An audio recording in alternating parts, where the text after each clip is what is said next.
বিচার হয়নি। এভাবে বিচার না হওয়ার কারণে আমরা কি দেখলাম, অর্থসংঘভাবে শ্রমিকদের কাজ করে বিভিন্ন হুমকির মধ্যে ফেলে দিচ্ছে। কারখানায় নিরাপত্তা নিশ্চিত না করে কারখানা চালু রেখে ঠিকার হচ্ছে না। আজকে 8 বছর পার হয়ে গেল, আপনারা দেখলেন তারা অনশন করলো। গতকালকে প্রধানমন্ত্রী এবং তারা বিভিন্ন মন্ত্রণালয়ে ধর্ণা দিয়ে যাচ্ছে।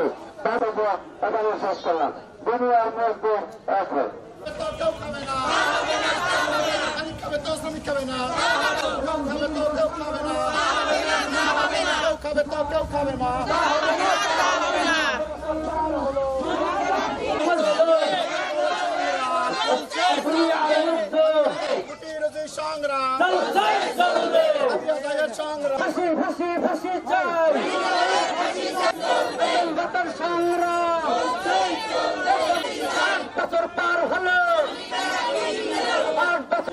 শ্রদ্ধাঞ্জলি হাতে নিয়ে তারা এখানে অবস্থান করেছে।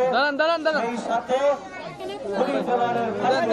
দাবি করছে এবং আহত শ্রমিকদের ক্ষতিপূরণ ও চিকিৎসার প্রাথমিকে আজকে এখানে সকল সংগঠন সহ এবং আহারা এখানে উপস্থিত হয়েছে।